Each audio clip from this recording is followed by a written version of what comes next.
Sí, muy bien, entonces empezamos con la tercera sesión de arte inca y vamos a ver escultura y pintura. Voy a compartir ya de una vez nuestra sesión del día de hoy. Me comentan si lo pueden ver. No sé si lo pueden visualizar o todavía falta. Sí se ve, doctora.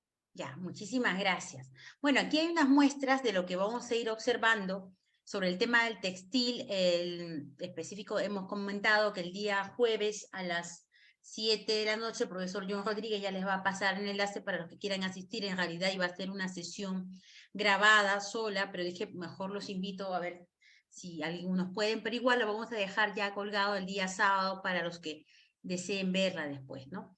Pero sin embargo ponemos textil no por tanto el tema del textil, sino que el tema en el caso de la pintura no solamente tenemos que pensarla dentro de un caballete, una pintura de caballete, un lienzo, como con un marco, sino porque los incas van a expresar el tema pictórico sobre tela, sobre cerámica y sobre otros materiales diversos. Y en ese sentido vamos por ahí, ¿no? Entonces, en el tema de los escultores, igual que los arquitectos, también van a tener una preeminencia importante dentro de la sociedad inca, y hay dos tipos de escultura, ¿no? La escultura mueble, o sea, que podemos llevar de un lugar a otro, de animales, de representaciones antropomorfas, simbólicas, y la escultura inmueble. ¿Por qué escultura inmueble? Que no se va a mover tipo monumento o que está asociado a otro tipo de arquitectura, como la que vamos a encontrar, por ejemplo, en Machu Picchu y en otras partes también de arquitecturas, o sea, espacios arquitectónicos que también van a sostener una escultura fusionada con la arquitectura, ¿no? El Intihuatana, por ejemplo, es un tipo de escultura que está asociada a arquitectura, ¿no? Y así vamos a ver varios ejemplos en ese sentido. Vamos a hablar primero de Kenko, ¿no? Kenko está ubicado a 2 kilómetros de la ciudad de Cusco. Cuando uno hace, por decir, el tour del City Tour, visita Kenko, ¿no? Está a 5 minutos al noroeste de Cusco en realidad si uno va en carro, y a 3.580, o sea, una parte más alta. Y Kenko también tiene dos partes, como siempre vamos a tratar, bueno, vamos a ubicar dentro de la arquitectura inca, ¿no? Esta zona que algunos investigadores denominan el anfiteatro, y otros, y esta otra zona que denominan Piedra Grande, ¿no? Y su nombre significa laberinto. No es un nombre original, su nombre original no se conoce. Bueno, cuando los españoles llegan, ¿por dónde voy? Por donde está el laberinto, porque Kenko es laberinto en quechua, pero ese nombre lo van a popularizar los españoles en general, ¿no? Vemos que es una roca inicial, y sobre esa roca inicial y natural, los escultores van a trabajar una serie de relieves, o nuevamente, reverencia hacia la naturaleza, y sobre una explanada original van a construir un muro un muro circular. Ya sabemos que los muros circulares son los más apreciados, y dentro de esa estructura van a colocar una piedra enorme que ahorita vamos a ver con detalle, ¿no? Y para ver de qué se trata, ¿no? Aquí tenemos, aquí se supone que hubo una escultura tallada. Algunos proponen que aquí hubo la representación de un felino esquematizado, porque de hecho veremos escultura mueble, portable, y hay representaciones esquemáticas de personajes, pero es una piedra natural en su lugar, ¿no? Y en su lugar original, a la cual han cercado con otro muro para la práctica de algún ritual. Y esta otra piedra grande, a esa piedra digamos, le han realizado una serie de relieves en la parte superior, pero en el interior tiene una suerte de galerías. Uno entra por aquí, galerías subterráneas y conectadas también, y diversas figuras acomodadas en las escalinatas, vamos a verlas en un momento, ¿no?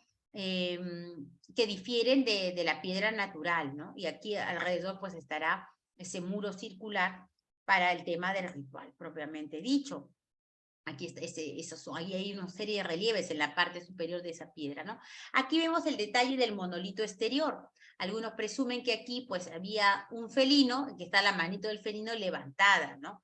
Pero bueno, no hay otra referencia. Es posible, ¿no? Porque lo que hacen los españoles en cuanto a la extirpación de idolatrías es destruir los elementos figurativos, más no los abstractos. Gracias a eso se han salvado grandes piezas del arte inca, pero representaciones de serpientes pensarían que es el diablo, el felino de toda naturaleza, gatos monteses, jaguares, pumas, ¿no? Cóndores, en fin, pues eran destruidos en su mayoría. Esta es la parte superior que les comentaba de Quinco, porque se puede ingresar al interior, ¿no? Y vemos estos signos escalonados que representan a la Pachamama y que son expresamente elaborados por los incas para tener un espacio ritual conectado con las montañas circundantes que están en la zona. Eso es una maravilla, además, cómo han trabajado la piedra para darle el efecto de la luz que cae sobre la misma, esos 3 niveles que son los más clásicos para representar el culto del agua. Si ven por aquí, aquí hay como un pequeño agujero, que a veces es triangular o circular, que representa al agua, porque el agua que fertiliza la tierra. En algunas cerámicas, como veremos en la clase del textil también, vamos a encontrar que los incas realizan esta representación de la tierra siendo fertilizada por el agua, representada por un círculo o otro triángulo también, depende cómo esté planteada el diseño, ¿no? Y fíjense que en la parte superior van a poner una especie de zigzag, vinculándolo al culto de la Maru o la serpiente también, y la serpiente asociada también a los ríos, a riachuelos, al culto al agua. Ya les había comentado que hay un texto que les voy a dejar, pero lo pueden encontrar en internet, que es el culto al agua en el antiguo Perú, de la doctora Rebeca Carrión, quizás el estudio más importante y también uno de los más antiguos de esta divinidad que tenían no solamente los incas, sino otras culturas.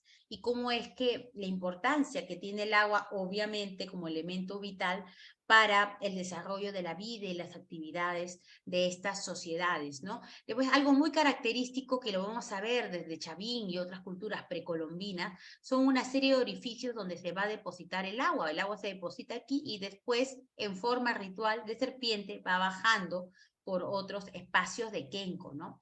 Y al mismo tiempo, estos pocillos de agua, cuando se llenan, tienen un efecto de reflejo del sol que cae sobre el agua, planteando también la idea de la dualidad, ¿no? Como parte esencial del desarrollo de la cosmovisión y vida de los incas y otras culturas en general. Pero bueno, ese es el Cusco de los incas. Esto lo vimos, el Templo del Sol, donde está ubicado.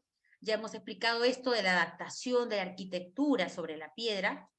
Y fíjense cómo es. Ahora vamos a ver más detalles, ¿no? Fijémonos cómo, miren, esta es la piedra original. Esta es piedra original. Y lo que hacen es colocar arquitectura, como vemos aquí en los muros, y van a tallar esta piedra, este doble signo escalonado, ¿no? Que vemos aquí. Un signo escalonado de 3 niveles y otro signo escalonado de 1, 2, 3, 4, 5 niveles, como vemos aquí, eso sí, y al interior van a también a colocar arquitectura con vainos trapezoidales, ¿no? Entonces, estos motivos que vemos aquí de escultura se asocian a la arquitectura del lugar. O sea, hay muchas representaciones de escultura que van a estar asociadas necesariamente a la arquitectura. Miren, si nos metemos más aquí adentro, vamos a ver los detalles de cómo han elaborado, vemos aquí el interior. Y también aquí hay un pequeño intihuatana. A veces pasamos y no nos damos cuenta que hay como una protuberancia. Más que un intihuatana, es un mini signo escalonado, que al mismo tiempo está sobre otro signo escalonado, estos pequeños terraplenes. Y la configuración de vanos, o sea, no hay vanos ciegos aquí en forma de trapecio. Seguramente vinculando al tema de la ritualidad, un espacio ritual dedicado al culto a la tierra, como estamos observando aquí, además, y en una oquedad, algo que les interesa mucho siempre resaltar a los incas, desde sus mitos fundacionales. Estas pequeñas extensiones que vemos aquí es porque estos espacios, al igual que otros espacios civiles y palaciegos de los incas, es para colocar o planchas de metal o textil. Eso ya lo han referenciado varios arqueólogos también, ¿no? Textil inca, ¿no? Textilería inca cubría parte de estos espacios. Y a lo mejor también algún ídolo podría estar presente en estas hornacinas, ¿no? Trapezoidales que estamos viendo. Aquí, eso es lo que les decía, ¿no? Este mini signo escalonado, ¿no? Que está ahí presente en el medio. Fíjense bien la próxima vez que vayan. ¿No? Acá, bueno, aquí se ve mejor. Esta es una foto de Life de 1945 que nos permite ver mejor, en ese caso, pues el tema del interior, de lo que se conoce como el Templo del Sol, pero no hay ninguna representación del Sol, nuevamente, como les vuelvo a conferir, ¿no? Yo le llamaría el templo dedicado a la Pachamama o a la fertilidad, porque arriba ya vimos que hay un signo, una voluta que representa al agua, ¿no? Pero bueno, ya esa es otra labor. Fíjense esto. Esto también es una escultura. Por supuesto, los relieves son esculturas, ¿no? Esto está ubicado en Anta, Ancahuasi. Esta es una gran piedra, por eso les decía que tienen una reverencia particular a las piedras. Las piedras son consideradas sagradas, ciertas piedras. Por ejemplo, vemos este valle y de pronto inusualmente aparece esta piedra gigante. Y por ser algo inusual, los incas lo van a divinizar al colocarle este diseño tipo arcoíris, en realidad debería ser el templo o templo del sol para algunos, no sé, y realizan esta representación sideral, ¿no? Y sostienen algunos que es la representación de la luna, quilla, luna, rumillos, piedras, ¿no? Y por eso se llama quilla, rumillo, además, ¿no? Muestra un arco en capas, puede ser un arco solar o también puede ser la representación del cuichi, ¿no? Del arco iris. Pero fíjense que está ahí, en toda la piedra le ponen ese sello que representa su espiritualidad, su cosmovisión. Y es un sitio, por lo tanto, eminentemente ritual, ¿no? Y o esto, no sé si alguien ha ido a esto, que es una maravilla. Este es Ñaupa, o Llantaytambo. Esto, fíjense cómo es, vamos a hacer un recorrido mini virtual así, a ver si lo podemos lograr, yo creo que sí. Voy a dejar de compartir para que se den cuenta de la complejidad de esto, porque esta es una cueva, y a la entrada de la cueva han construido como una especie de altar de signo escalonado aquí, y aquí hay una construcción también, bueno, ya también tipo de entradas trapezoidales. Voy a dejar de compartir también para compartir. A ver, compartir mi pantalla. A ver, ¿dónde lo tengo? A ver, voy a un ratito compartir aquí. Aquí está, ¿no? A ver, vamos a ver. Vamos a compartir. Compartir esto.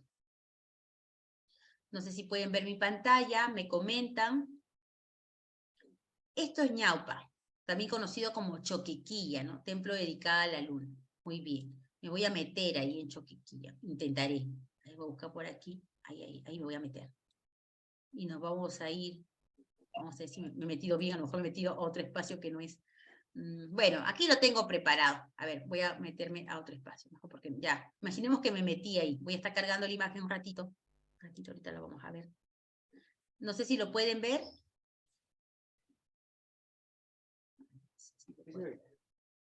Puede verse. Entonces, Sí. bueno, entonces uno está en el camino en la carretera, y de pronto ve esta escalinata. Y en esa escalinata sube, y aquí, vamos a ver aquí, está la escalinata, como ven aquí, y aquí está la carretera. La carretera está aquí, me bajo, bueno, tengo que subir, subo, acá hay una, aquí vamos a encontrar a Ñaupa. Ya, pero no he podido encontrar a Ñaupa aquí, voy a encontrarla, a ver si la puedo encontrar aquí, a ver un ratito, a ver si me sale, si no, pues ya tendremos que ver la imagen, pero la había preparado, qué raro. Aquí, ahora sí. Vamos a esperar un ratito. No sé si lo pueden ver ahora. Sí, sí, se ve muy bien. Muy bien. Aquí está estas primeras edificaciones, y fíjense que tiene ese mismo sistema que hemos visto en Tiahuanaco. Funciona lo mismo con Tiahuanaco. Este es el camino a Anta.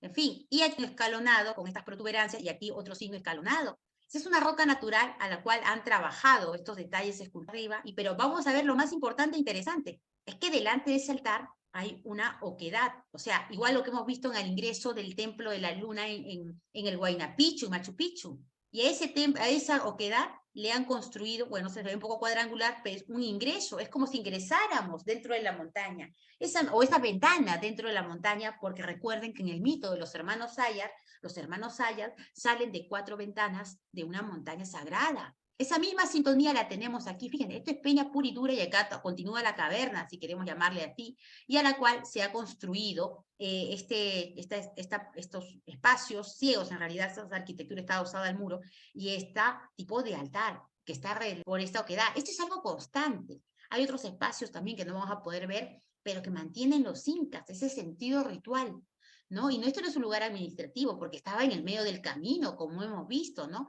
Voy a dejar de compartir para regresar al PowerPoint. A ver, aquí está. Y aquí lo vemos también, ¿no? Entonces, está ubicado, para quien le interese, a la mano izquierda de la carretera de Huaroconto. Le dicen al taxista, o si van por ahí, que está 5 kilómetros, van a Ollantaytambo y de ahí pueden ir, ¿no? Y también se le conoce como Choquequilla, ¿no? Quilla es luna, Choque es oro, la luna de oro, también podría ser, ¿no? Pero fíjense que está dentro este altar está delante del ingreso a una oquedad. Las oquedades, cavernas, grutas, son también reverenciadas por los incas y por eso es que van a asociarlas a este tipo de arquitectura, mejor dicho, a escultura ritual, y también, bueno, acá también hay una arquitectura que está al lado, ¿no?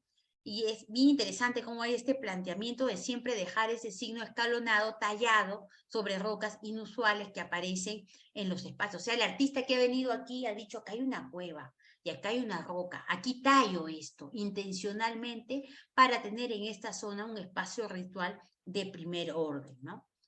Aquí lo vemos mejor, ¿no? Vemos aquí detalles, además de ñaupa o choquequilla. Fíjense, el trabajo de primer nivel que tienen es abstracto geométrico, es arte intelectualizado, y lo vemos desde aquí también, ¿no? O sea, cómo han tallado y lijado la factura externa, es increíble los efectos de luz y sombra que provoca todo esto.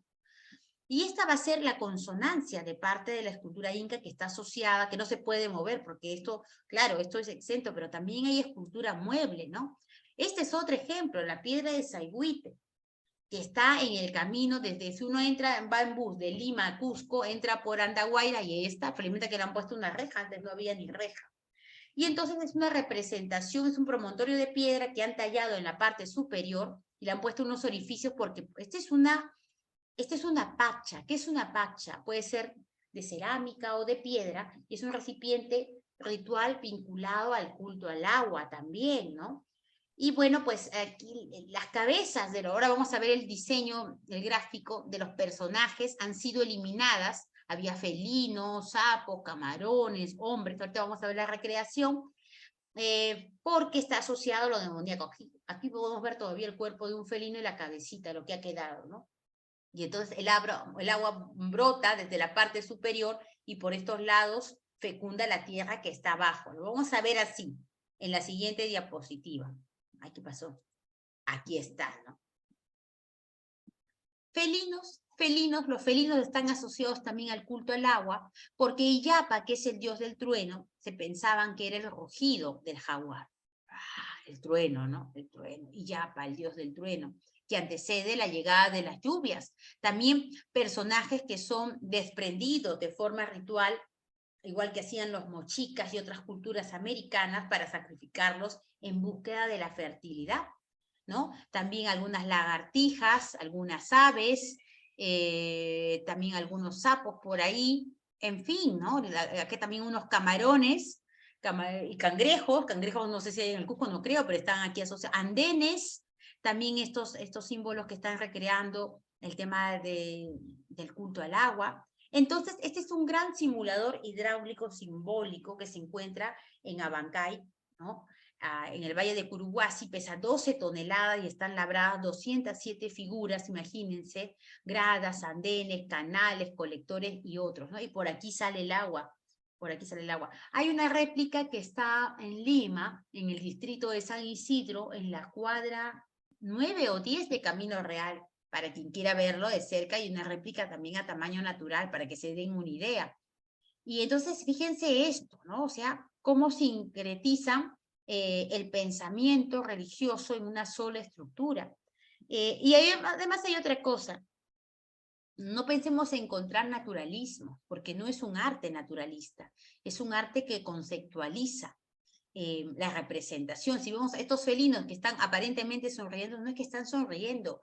Cuando un gato, pensemos en un gato o un felino, está molesto, abre las fauces o te pone las fauces así como si estuviera aparentemente sonriendo. Entonces es el traslado sintético de esa representación a este tipo de escultura que es eminentemente simbólica, como estamos observando, ¿no? Algunas aves, colibrís también vemos por ahí, espacios rituales, espacios arquitectónicos simulados también, es increíble, 207 figuras, cuando vayan por ahí, o cuando pase el bus, a veces para, ¿cuántas veces me he bajado? Bueno, hace tiempo que no voy en bus al Cusco, pero les recomiendo muchísimo, o si no del Cusco, cuando vayan por Abancay, también verla, ¿no? Porque es una maravilla total.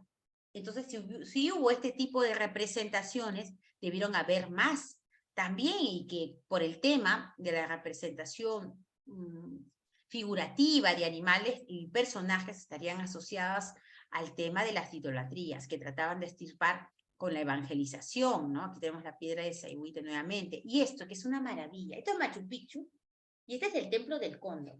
Fíjense lo que hacen los incas. Esta es una estructura natural que parece alas. Voy a poner un clic más, mira. Eso que está ahí, eso es piedra pura y dura. Ahí no crece ni la pelucilla de verde, que ya estaba originalmente ahí. Entonces, ¿qué hacen los incas? Esa es una fusión de escultura y arquitectura. Aquí en la parte baja van a elaborar, van a tallar un cóndor que está bebiendo agua. Y le van a colocar, para darle un espacio tipo templo, una serie de arquitecturas. Hay un segundo nivel, inclusive, dualidad. Y además aquí hay como una cuevita. Otra vez las oquedades, que les encanta tanto. Y como hay oquedad, lo voy a sacralizar. Bueno, ya está sacralizado para ello. Le voy a dar aún más esa intención, ¿no? Y para representar que estas son las alas del cóndor, ¿no? Por eso, aquí están las alas del cóndor. Voy a colocarle aquí un cóndor, aquí abajo. Vamos a verlo aquí. Aquí está el cóndor, bebiendo agua.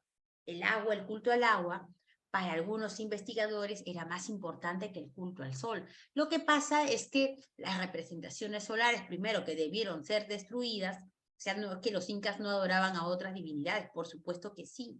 Pero el sol, la presencia del sol ocurre recién con Pachacútec en adelante, con los últimos incas, o sea, como lugar privilegiado dentro del panteón o de las divinidades incas. Pero ya, ya se tenía este tipo de representaciones vinculadas al culto al agua desde tiempos ahí memoriales, no solamente con los incas, como estamos viendo, ¿no? Entonces esto es una maravilla verdadera de muestra de integración de escultura y arquitectura, como estamos observando, ¿no? Y esto es la parte superior de Ollantaytambo. Aquí me permito mostrar mi gráfico que hice para un libro que tengo, la imagen del felino en el antiguo Perú. Me hacen acordar para pasárselos por el grupo WhatsApp, lo tengo ya digitalizado. Y esta es la estructura que ha quedado. Son bloques de piedra que estaban ahí, que han tallado y que les han colocado, aquí han tallado también otras como si fueran pequeñas lajitas, y que todavía se dejan ver el lugar donde estaban los felinos, que están esculpidos. Además que hay referencias en las crónicas, que en esta zona de estas piedras que actualmente es denominada el Templo al Sol, todos le llaman Templo al Sol, pero bueno, hay representaciones de felino. Y de chacana, aquí vemos una chacana también, con múltiples niveles, pues la chacana está formada por la unión de 4 signos escalonados, como estamos viendo. Si lo divido entre 4, vamos a encontrar el signo escalonado. Y está presente aquí. Entonces, el felino está asociado a la idea de la fertilidad desde tiempos inmemoriales, porque se supone que dentro del mito el felino asciende a los Andes con sus orines, fertiliza la tierra y también pues produce los truenos con sus rugidos, toma las alas del cóndor para convertirse en un ser sobrenatural.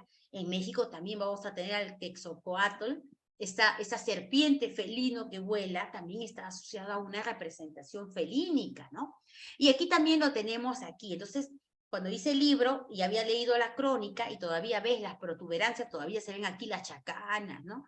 Que lo que menos se han destruido, porque lo primero que destruyen son los felinos que están aquí, pero aquí el felino sí se notaba todavía. Fíjense nuevamente cuando vayan a Ollantaytambo, y esta es la recreación que hice para mi libro, La imagen del felino, creo que fue el 2009 cuando hice ese libro, ¿no? Entonces se han salvado porque los chacanas, ¿por qué? Porque son representaciones abstractas que los españoles o los evangelizadores pensarían que es una decoración, como una greca, qué sé yo, y pues eso lo dejo ahí. Pero los felinos no, porque son entes del demonio, ¿no? Esa era esa concepción. Y debieron haberse destruido, por eso tenemos muy pocas muestras de escultura. Pero sin embargo tenemos esta. De estas hay 4 hasta ahora en el mundo, ¿no? 3 en el Perú y una en España, en el Museo de América. Debió haber salido con las de obras de Juan Larrea que expliqué ayer. Bueno, ¿qué pasó? Pero aquí lo importante es que esta escultura de felino, un felino esquematizado además, se encontraba en el interior de una vivienda de una familia. O sea que estaba resguardada, son felinos que son colocados en la parte exterior generalmente de los templos, como están documentados en las crónicas, pero las crónicas nos mencionaban que estas esculturas podían ser de oro o de piedra, pero eran pintadas. El propio Garcilaso lo señala, Cristóbal de Molina, Bernabé Cobo, cuando entra por Tumbes, y ahí en Tumbes ve, ¿cómo se llama? En la puerta del templo principal, ¿no? Felinos que custodian, en realidad se está refiriendo a este tipo de esculturas. Pero ¿cómo pintadas? ¿Dónde está la prueba de que están pintadas, profesora? Bueno, no se sabía, yo también pensé que no, pero en el 2011 esta familia le dona al Ministerio de Cultura esta escultura, pero que lo interesante es que se descubrió que tenía restos de pintura. Así como la escultura griega, que antes no se sabía que era pintada, restos de pintura roja, ocre, verde, en la boca, la nariz, la pata y la cola. O sea, de todas las esculturas de pumas que tenemos, en este caso es la única que todavía guardaba los restos de pintura. O sea, que estaban policromadas, como decían en las crónicas. Esta es la prueba de que, ahora, con las nuevas investigaciones y la técnica podemos determinarlo. Pero no podíamos, como lo que decía Garcilaso, pobre Garcilaso, le han tirado más palo, diciéndole que ha mentido, no, porque después, por eso les digo, ¿no? No podemos negar nada porque lo que descubramos en el futuro nos puede llevar a una nueva interpretación de lo que es el mundo inca, ¿no? Y bueno, gracias a que la familia lo tenía en el interior, se logró salvar y tenemos por eso este tipo de escultura, ¿no? O sea, estaban pintadas, como había señalado varios cronistas. Aquí tenemos otra en la hacienda Guayocari, pero eso está en el exterior y por eso que debe haber perdido la pintura original. Son hermosas, además, hay otra en el Museo de América y hay otra en la casa donde se encuentra el Museo Inca, también hay otra ahí. Esto, fíjense, cabezas de llama, donde en el Museo de Ingapirca hemos visto el magnífico espacio de Ingapirca, ese templo dedicado al sol también en Tomebamba, en Ingapirca, y ahí en el Museo de Sitios vamos a encontrar, aquí más naturalista inclusive, cabezas de llamas que estaban enterradas en los diversos espacios de Ingapirca. O sea que, porque reflejaban, decían también que había esculturas de llama, pero como no hemos encontrado, pero sí las han encontrado en Ingapirca, con lo cual deben también haber realizado este tipo de esculturas en otras partes del imperio. Pero también hay esculturas antropomorfas, ¿ah? Uy, ¿qué pasa? Aquí está. Fíjense estas. Todas estas son esculturas. Estas 3 pertenecen al Museo Etnológico de Berlín. El Museo Inca también tiene varias de otros modelos. Esta otra está en el Museo de América. Son representaciones antropomórficas esquematizadas. Todos tienen algo en común. O la estructura. Ya vimos que en la escultura griega el canon de belleza era las 7 cabezas y media, pero en el caso de la escultura en general de la antigüedad americana, casi siempre, no siempre, vamos a tener 2 tipos de representación o 2 cánones. Generalmente el canon de 3 cabezas, una cabeza, 2 cabezas, 3 cabezas, a veces 4, y también de 2 cabezas. Algo que se ajusta al pensamiento y la cosmovisión, no solamente de los incas, sino también de otras culturas, ¿no? Cuando vemos que creen en la dualidad, cuando vemos que creen en la tripartición, es decir, todo estaba relacionado con su propio pensamiento religioso y la estructura estética también. Pero igual que hacían los griegos, sus dioses eran iguales a ellos, entonces los hago igual que yo. Perfecto, ¿no? Supuestamente. Ellos no, sus dioses son diferentes. Y los hago como son mis dioses, o como ese pensamiento religioso que tengo. Y fíjense, para que vean que estas son, aquí tenemos también otra vez a nuestros amigos del manuscrito Getty, ¿no? Les he dejado las 3 versiones, y está en el aula virtual en la primera sesión, y están estos tipos de representaciones escultóricas cómo les dan hojitas de coca, pobre llamita también, la llamita también la ofrendan, ¿no? Y son seres, representaciones de lo que es como si fuera un pequeño niño, se me ha ido el nombre, ahorita me voy a acordar. Ay, se me ha ido el nombre, bueno, tiene un nombre, bueno, ahorita me voy a acordar seguramente, pero que era la representación al mismo tiempo del sol. Se me ha ido el nombre, bueno, ahorita me voy a acordar, por ahí. Entonces, eran adorados porque representaban al Inti, o sea, la personificación antropomorfa del Inti. De hecho, ya les conté el sueño que tuvo Pachacute, donde se le aparece el Inti, y en algunas versiones del mismo mito, le dice que no te preocupes, yo te voy a salvar de los chancas, que están asediando la ciudad del Cusco. En otras versiones del mito se le aparece el Miti, mitad hombre, mitad felino, mitad sol, fusionando el pensamiento mágico religioso a tres personajes, porque eso es lo que hacen. Muchas veces fusionan características y elementos de diferentes divinidades para crear divinidades más superpoderosas, digamos. Fíjense esto es hermosísimo. Esto es también en el Museo de América, que tuve la suerte de fotografiar cuando hice mi trabajo de investigación para mi tesis doctoral. Tuve mucha suerte, y fíjense, o sea, ¿esto qué es? Estos son fetos, representaciones de fetos incas, porque ellos creen en la vida después de la muerte. Y entonces, que se han encontrado en enterramientos incas, tenemos pocas de estas son algunas que se salvaron, que también debieron haber sido llevadas cuando el señor Juan Larrea, o sea, Han debe haber comprado en el Cusco, cuando Juan Larrea las lleva después a París y después pasan a Madrid, ¿no? Donde actualmente se encuentran. O sea que sí hemos tenido escultura inca, ¿no? Museo América de Madrid, de la colección Larrea, ¿no les digo? Y esta es la pieza estrella del Museo de América. Jamás nos la van a devolver. Así se los digo. A menos que se destruya España, ¿no? No lo sé. Porque, claro, es como si el Museo Louvre le devolviera la Mona Lisa a los italianos. Jamás le van a dar la Mona Lisa. Leonardo habrá nacido en Italia, pero no. Jamás. A menos que ellos quieran darla, es otra cosa. Entonces, este es un dibujo hipotético de los huaquis. El huaqui, recuerden que es la representación, el otro yo del Inca, y que supuestamente tiene las cualidades del Inca también, ¿no?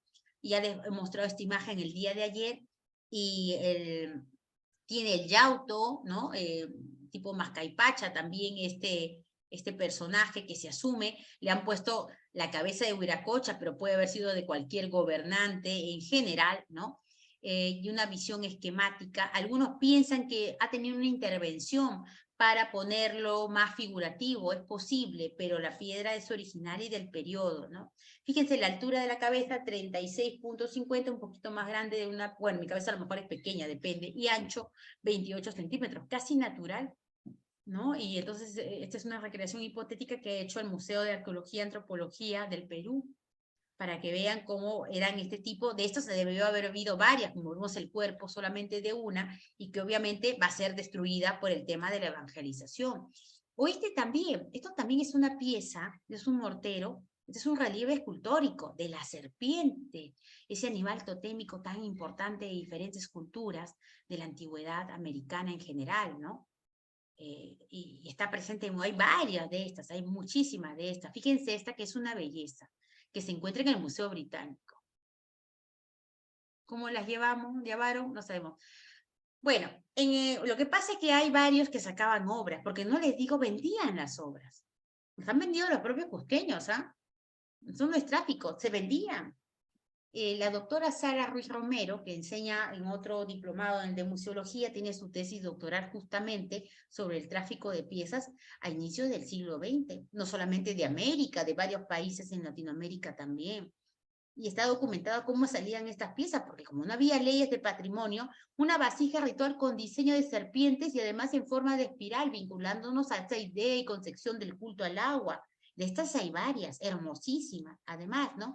Esta, que pertenece al British Museo, es una vasija escultórica ya de transición, porque esta es una representación antropomorfa, aquí lo vemos mejor, las llamitas, vemos aquí esquemática, de transición porque están en un proceso del mundo colonial, siguen siendo artistas incas que trabajan en el mundo colonial, pero manteniendo la tradición esquemática de la representación del canon de tres cabezas, o la esquematización de la imagen, es una representación, sigue siendo figurativa, pero que nos muestra también otro ejemplo del relieve escultórico, ¿no?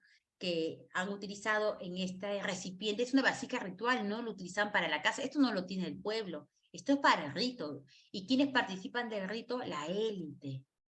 El pueblo mira, nada más. O esto, que es una maravilla que encontraron, que pertenece a la colección de la Universidad de Yale y que ha sido devuelta al Cusco, porque las piezas que se llevó Hiram Bingham solamente se llevaron por 15 años, pero se quedaron más de 100 años, ¿no?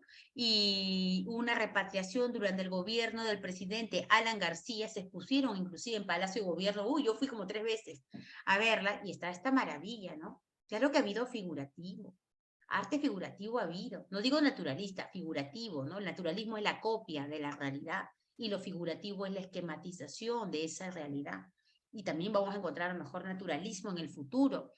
Y esto es un quero, el brazo de un inca levantando un quero. De estos bracitos hay varios, ¿ah? Hay varios, en varios museos del mundo. En el Museo Etnológico de Berlín también hay, ¿no? Y obviamente para hablar de escultura tenemos que hablar de los plateros y los que trabajan el cobre y los que trabajan el oro, ¿no? Estos elementos, piezas que vienen de la colección del Museo de Oro de Lima. Ciesa de León nos dice, ¿no? Los naturales de este reino fueron grandes maestros plateros y de hacer oficios. Reconoce este cronista la labor de estos artistas del metal, porque son artistas del metal en general, ¿no? Entonces, los artistas del metal, que se le denominan plateros, trabajan el oro o la plata, pues son verdaderos escultores, ¿no? Como estamos viendo aquí, porque esta es escultura.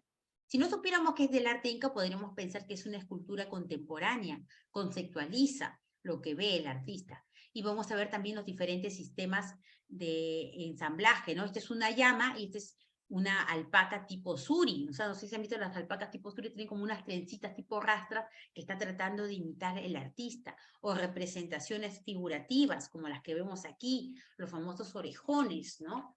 Entonces van a crear nuevos modelos en oro, plata y aleaciones, y este tipo de representación de figuras escultóricas antropomorfas nos representan a los famosos orejones. ¿Quiénes eran orejones? Los de la élite inca.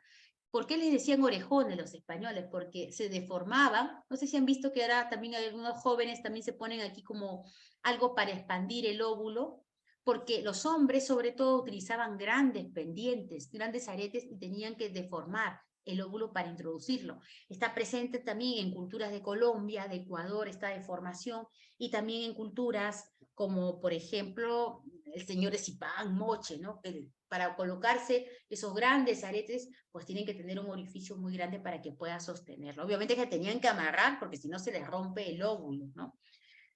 Es masculino, vemos el genital, que lo evidencian además, y la mayoría de las representaciones masculinas tienen una especie de tocado circular, como estamos viendo aquí, ¿no? El ojo almendrado, característica de la escultura inca, la boca, la nariz aguileña, como estamos viendo, y no son esculturas abiertas, sino de bloque cerrado, porque el artista le coloca las manos de forma separada para evitar justamente que cuando la llevemos a Ecuador, Colombia, Bolivia, Chile, si tengo el bracito abierto, se va a destruir, se va a cortar o se va a aplastar.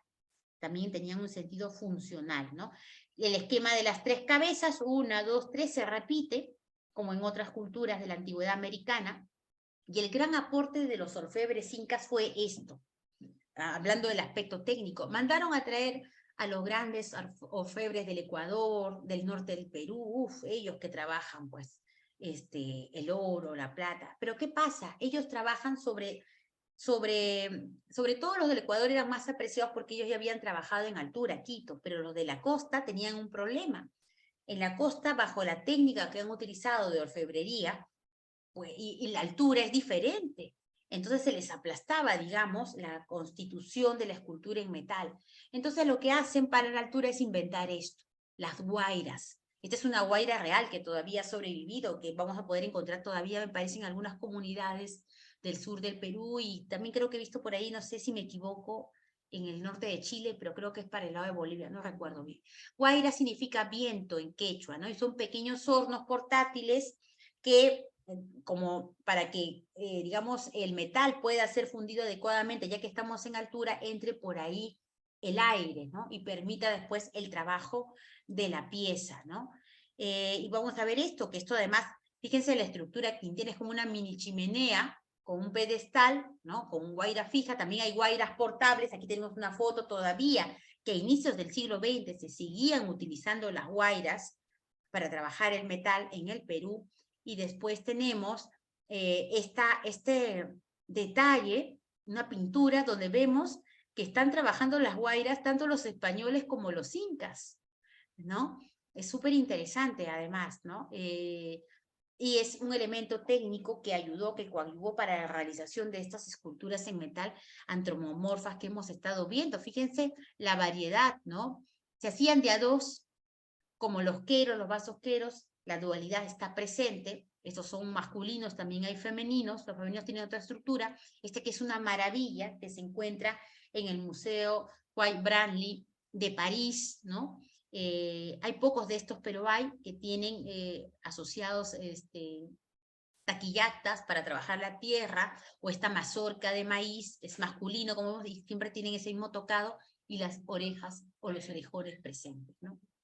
Y después tenemos las representaciones femeninas, esas las tenemos aquí, estas que se encuentran, hay varios museos del Perú y fuera del Perú también, tienen un tocado así, más bien como si fuera un cabellito para atrás, como un tocado. Esta que se encuentra en el en el Museo de Arte de Nueva York, Metropolitan de Nueva York, y aquí esta misma es la que está acá adentro, puede ser masculino o femenino, y se le coloca en los enterramientos. Hace poco se han encontrado también algunas en Lima también, y que eran vestidas como el difunto. Es decir, yo entierro al difunto en el sacrificio o en el enterramiento, y el mismo trajecito generalmente está cubriendo a la pequeña estatua. Y hay de diferentes tamaños, de 5, 10, hasta de 20 centímetros. Y también las hay también en otros materiales, como esta de aquí, que es de una piedra preciosa, ¿no? Y el arte plumario también lo veremos en la clase de arte textil, ¿no? ¿Y qué pasaba? Por ejemplo, la momia Juanita, ¿no? Que es una, le llaman la princesa de Ampato también, porque es una niña noble que es sacrificada para devolverle la prosperidad a su tierra. Tiene varios trajes con el cual ha sido enterrada, pero también tiene estas esculturas pequeñas, puede ser de oro o de plata, que tienen el mismo trajecito que ella llevaba en el momento de la muerte, y que también llevaba para el paso de la otra vida. Es decir, ¿por qué? Porque lo que buscan es el otro yo.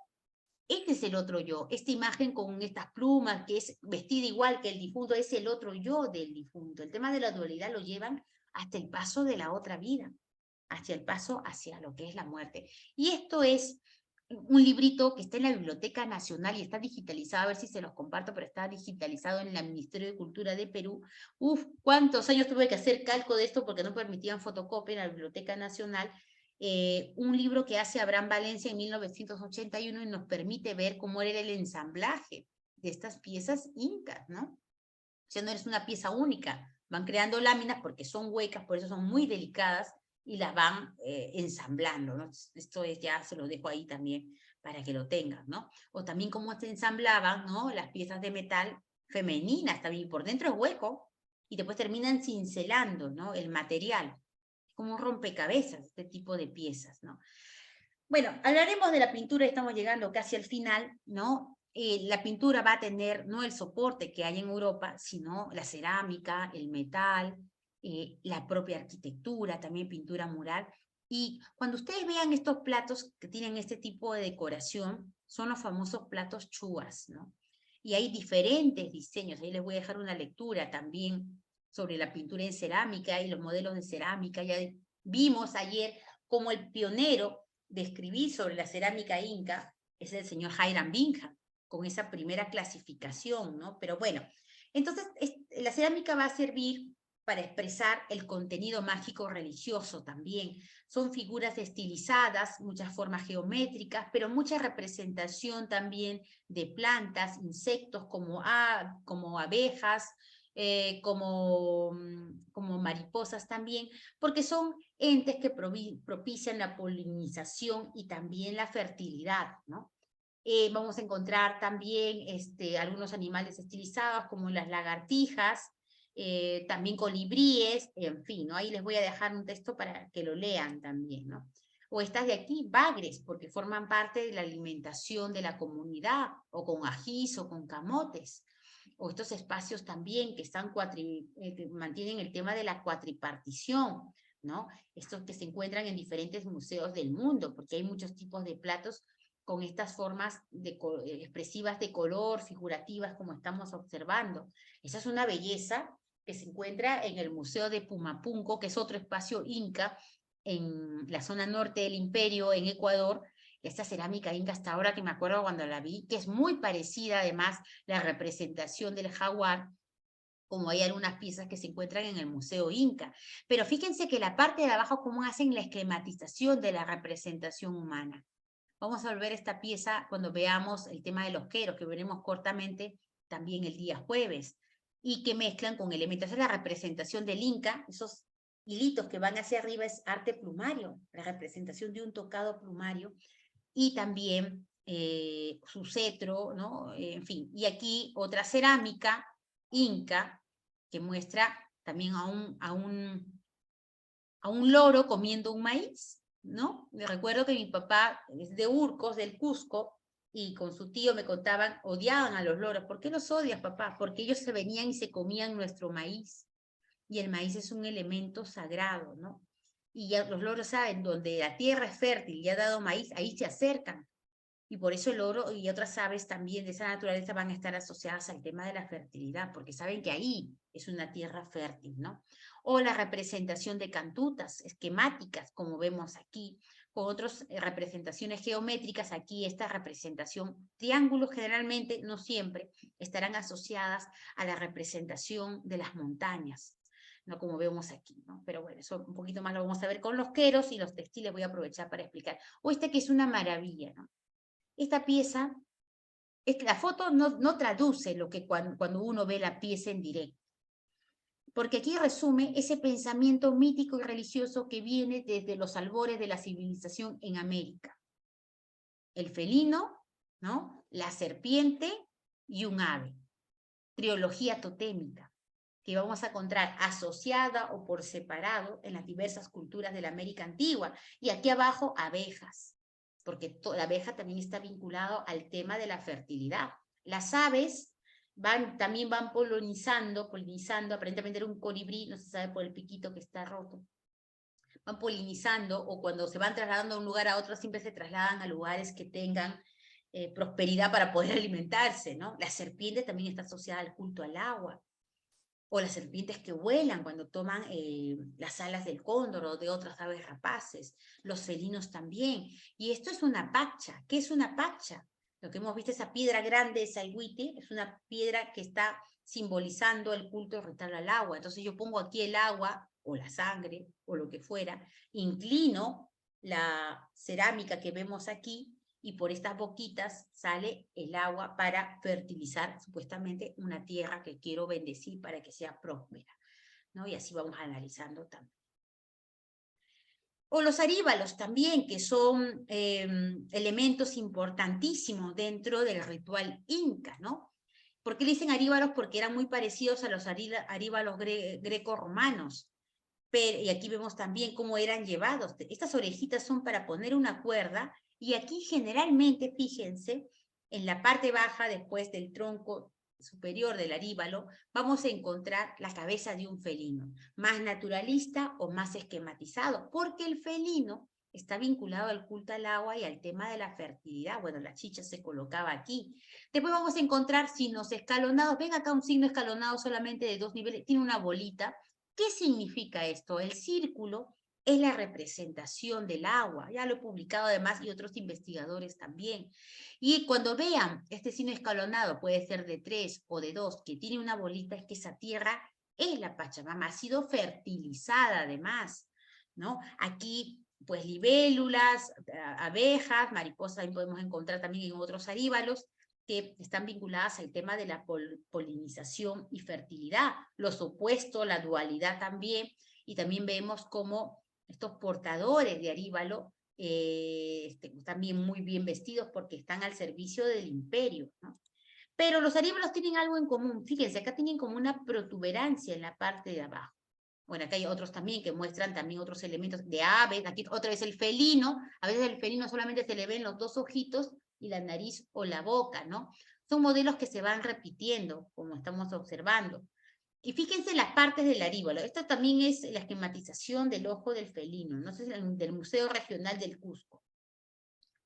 Tiene un cuello, una boca, acá también puede tener unos agujeros para poner la tira, la cuerda, y que se pasa por aquí el medio y después va por las otras cuerdas y de esa manera me lo llevo en la espalda. Generalmente tiene este protúbero que es un felino esquematizado, asas, y esta base, ¿para qué es esta base? Para hundirla en la tierra, porque si yo lo pongo así como está se cae. En cambio, bueno, pero profesora, si yo lo pongo plano, claro, se quedaría pues también bien puesta y no se caería. Pero ¿por qué hacen esto? Es algo simbólico. ¿Por qué lo harán? ¿Por qué crean una protuberancia? Porque si lo hunden, están fertilizando simbólicamente a la piedra. Es como una extensión de un órgano genital masculino, y eso es algo que hemos visto en las huancas. Cómo hunden piedras decoradas o no en la tierra para propiciar imaginariamente la idea de la fertilidad. Y por eso las hunden. Porque si no pongo la cerámica plana, no tiene razón de ser. Bueno, también evita que se caiga, ¿no? En ese sentido. Y aquí vemos también cómo se fabrican los aríbalos, ¿no? Fíjense que ya tienen los espacios para colocarlas aquí, ¿no? Este es un dibujo de Jorge Segarra del año 64 en Pachacamac, un centro arqueológico de la ciudad de Lima, donde vemos los hoyos donde se secaban los aríbalos.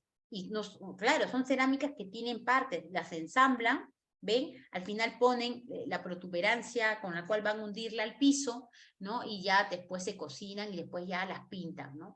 Algunas son pintadas precocción. ¿Qué significa una cerámica precocción?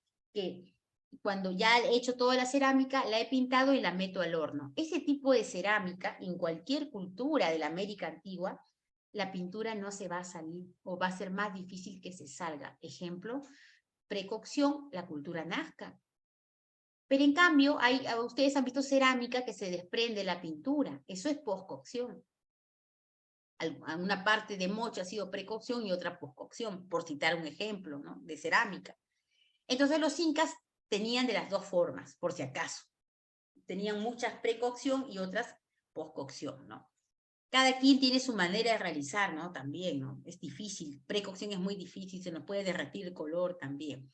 Esto es muy bonito, este aríbalo inca que se encuentra en la UNSA, en el Museo de la UNSA de Arequipa, que nos muestra algo que se repite mucho, este tipo que algunos que han querido expresar aquí, este vegetal como el hecho, ¿no? Bueno, en realidad es la representación de vegetales, porque los vegetales forman parte del sustento de la comunidad inca, ¿no? Aquí otras que tienen rostros antropomorfos, de estas también hay en el Perú, en Valles, en varios museos, me parece, no sé si en Chile también he visto algo así, y con elementos geométricos, ¿no? Algunos que van a repetirse en textiles también, y siempre con esa protuberancia para hincarlas en la tierra, ¿no? O este que es magnífico, esta es la parte de arriba de un aríbalo que se encontró en Pachacamac hace unos años, que es una verdadera escultura, y que nos muestra el tipo de pintura facial que utilizaban los incas cuando llegaban a esta parte, ¿no? Y también cómo están los rasgos del personaje, ¿no? Más naturalista que las otras que hemos visto, o sea que sí podían haber hecho hasta naturalismo, que seguramente es la obra que más se ha destruido. Esto lo tenemos porque fue descubierta en el siglo XX, creo que en el siglo XXI todavía fue, bueno, por ahí. Y vemos eso. Este, por ejemplo, es postcocción al ojo, nada más yo me doy cuenta. Fíjense cómo se está saliendo la pintura. Depende, ¿no? No significa que se va a salir totalmente la pintura, pero bueno, en precocción es más difícil que la pintura se salga. Y estas también son postcocción, ya las estamos viendo, este cántaro del Museo Machu Picchu de la Casa Concha, estos sistemas de representación antropomorfa, ¿no?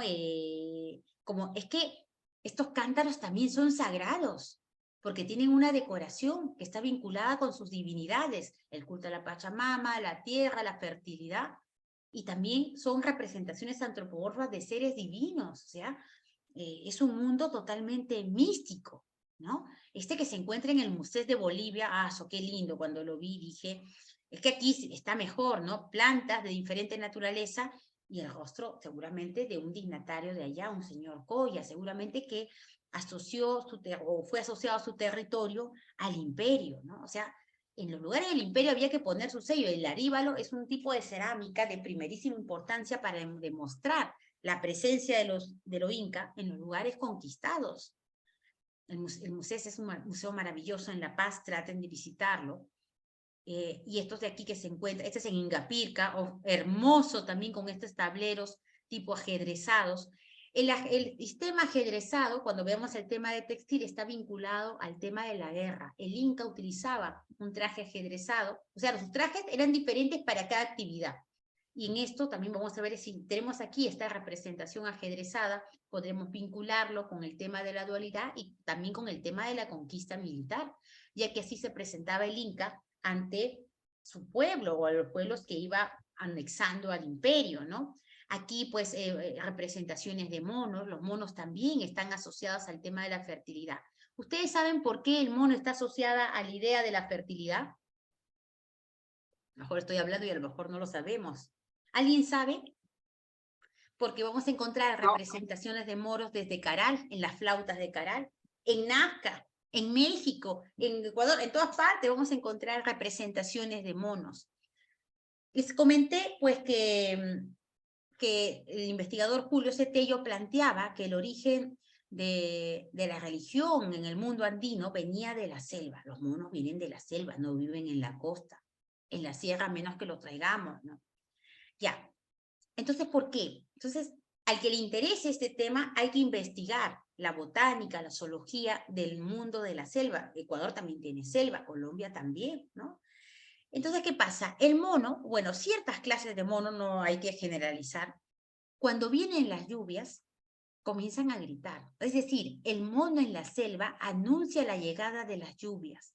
Por eso va a estar presente en las líneas de Nazca, en ese gran desierto. La araña, ¿por qué está presente en Nazca?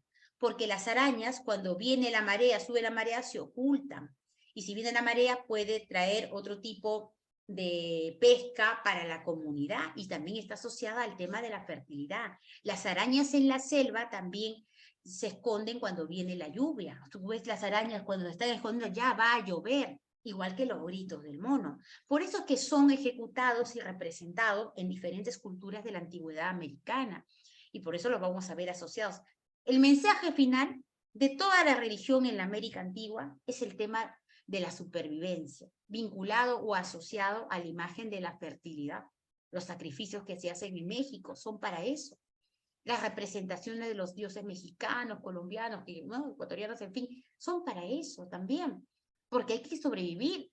No tienen las condiciones que tenemos ahora también. Esto es en el Museo de Bolivia también, ¿no? Fíjense, estas libélulas hermosas, peces también, otros elementos, o esta representación solar en este aríbalo que se encuentra en el Museo Nacional de Historia Natural de Chile. Urpu también se le denomina dentro del mundo inca, esta clase de cántaros, ¿no? Y con rostros antropomorfos, una maravilla, ¿no? Cada quien con su propia sintonía, con su propio estilo, porque claro, es la forma inca y la función inca, pero los estilos son los que han asumido las sociedades que se han incorporado al incario, y por eso tenemos mucha variedad de aríbalos, ¿no? De acuerdo a la zona donde fueron encontrados. Y también hay representaciones de aríbalos con chaquillacta, ¿no? Chaquitacya, perdón. Aquí chaquitacya, mira, el hombre que trabaja la tierra, la chaquitacya es un elemento que le ayuda a fertilizar la tierra y que va a estar representado, aquí hay varios modelitos, son hermosos además, este tipo de esculturas en cerámica, que nos muestran esa idea, porque la chicha para qué era llevada, para bendecir a la tierra. El Inca brinda con la tierra. Aquí la chicha es portadora de ese elemento que después será vaciada en el quero, como veremos el día jueves. Entonces, el Inca brinda con el sol, brinda con la tierra, y también por eso la vamos a tener asociadas al tema de la agricultura. Es hermosísimo, en realidad hay un montón de estas variedades que son para analizar solamente. Ya, bueno, estamos llegando casi al final, donde vamos Profesora. a ver... Sí, dígame. Sí, solo una pequeña curiosidad. Ya en dos oportunidades acaba de mencionar algo del jueves. Depende, Claro, el día jueves, vuelvo a repetir, lo dije ayer y también hoy día también lo he dicho, depende, no está. la última clase es de arte textil, que de acuerdo a nuestro cronograma y calendario, iba a ser una clase que iba a dejar grabada porque el día sábado me voy a España por 3 semanas, un poquito más. Entonces ya estaba programado que se iba a hacer una grabación. Pero dije, pero ¿para qué voy a hacer una grabación? El día jueves, los que puedan, no es obligatorio venir ni nada, mejor la grabo y si tienen preguntas, pues ahí puedo contestarlas, ¿no? Porque vamos a ver el tema textil, tocapos y un poquito de queros, lo más básico porque ya no nos queda mucho tiempo. Bueno, y entonces, y de todas maneras va a ser subida al aula virtual, ¿no? O sea, los que puedan, el día jueves a las 7, el profesor Joe Rodríguez va a pasar el link, está ahorita en otra clase, pueden estar ahí, comentar, ¿no? Pueden ir leyendo algo y después podemos comentar también, ¿ya? Así, Claro, José. eso es en lugar de la clase del sábado 21, ¿no? ¿Verdad? Así es, exactamente. Pero el domingo 22 Sí, en hay la clase con mañana. el profesor Edgar, sí, que renueve el profesor Edgar. Creo que es arte Eso sí. prerrománico, no me acuerdo bien qué es lo que lleva, pero ya les va a informar el profesor John Rodríguez. Muchas gracias. Ok, claro, entonces el sábado no va a haber clases, menos mal que también me hace apuntar eso José, ¿no? Bueno, y esto es una muestra de pintura sobre arquitectura, esta está en Bolivia, es una maravilla. Estas son las chulpas funerarias de Carangas, hay varias, ¿ah? Fíjense que arriba hay otras, esas son las que están restauradas, vamos a ver algunas más, son una maravilla.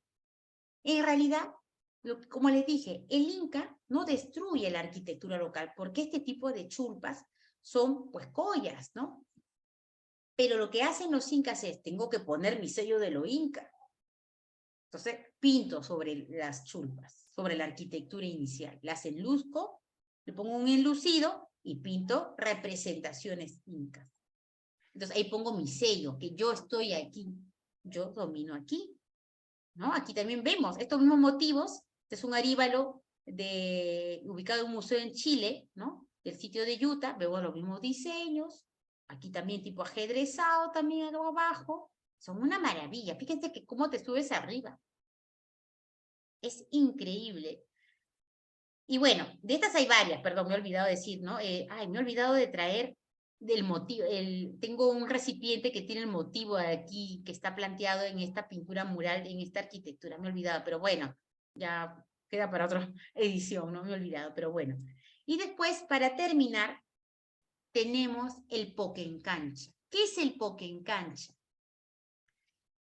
Las crónicas refieren que el Inca Pachacútec mandó pintar las historias de los incas, los recuerdos de los incas, en una serie de tablas pintadas, de las cuales habla, por ejemplo, Sarmiento de Gamboa, pero también Cristóbal de Molina. Sobre todo Sarmiento de Gamboa es el que más habla, a quien le interesa. Aquí está. Dice aquí, y no podían entrar porque era un espacio sagrado, en donde están estas tablas, estaban sino el Inca y los historiadores, sin expresa licencia del Inca. O sea, el pueblo no puede entrar aquí, este es un espacio ritual de la memoria inca, donde entraba el Inca, y los amautas, que yo me imagino que serán los historiadores a los cuales se refiere. Ojo, los amautas también son de la élite, ¿ah? Ay, no vamos a pensar así. Sí, el sacerdocio también era miembro de la élite. Bueno, pero bueno, entonces, dice ahí Sarmiento de Gamboa, podía ser considerado una suerte de galería de pinturas, un museo donde se encontraban letreros y también los telas sobre las que estaban pintadas eran hechas en base a lana de vicuña, la lana más fina, donde estas pinturas describían la historia de los incas, las biografías de cada emperador. Hemos visto la crónica visual de Martín de Murúa, si ustedes la revisan van a ver recreaciones de los incas, porque Martín de Murúa les crea una biografía y su representación, ¿no? Las tierras que habían conquistado y las viejas leyendas sobre los orígenes del Tahuantinsuyo. Y aquí solamente podía entrar el Inca, su élite y los historiadores, que obviamente, y el artista, porque el artista lo tiene que pintar. Fíjense el privilegio que tiene el pintor Inca. Conocer de la historia, buena y mala también me imagino. O sea, el artista del Tahuantinsuyo, porque eso es un gran imperio, no es un reino. Un imperio es la unión de varios reinos, la conquista de varios reinos. Pues tienen un conocimiento privilegiado de religión, de historia. Y bueno, pues vamos a ver dónde está, porque se pensaba que era un mito. No, no es un mito, el Poquencancha existe.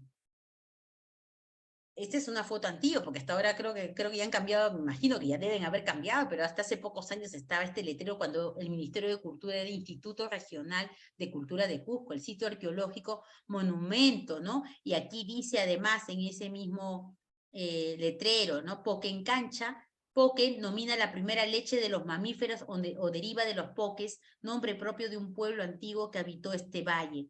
Santuario Cancha es una de las casas sagradas del sol, al par de Coricancha, como testimonian los cronistas, dice el lugar donde se guardan los quipus o quelcas y tablones en los que Pachacútec, Inca Yupanqui, había hecho pintar la historia incaica, porque no solamente Sarmiento de Gamboa, hay otros cronistas, solamente que tenemos que leer. No va a haber un capítulo dedicado para esto, por ahí está mezclado y vamos rastreando, ¿no? Esto es lo que ha quedado de Poquencancha, obviamente que ya en las tablas no hay nada, pues, ¿no? Pero del recinto todavía tenemos un doble muro y un espacio por el otro lado también, ¿no?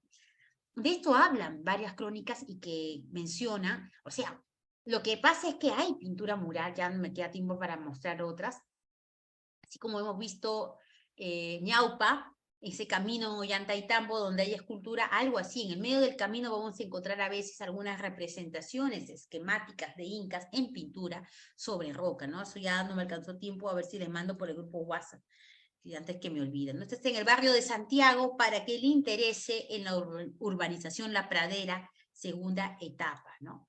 Bueno, y hasta aquí hemos terminado con nuestra sesión de escultura y pintura. No sé si hay algún comentario, algo más que pueda compartir con ustedes. Les voy a dejar un montón de lecturas para ampliar, porque este es un tema, no digamos nuevo, sino que no se ha querido resaltar, ¿no? Los incas no tuvieron pintura, claro, pero la pintura no solamente es de pintura de lienzo de caballete.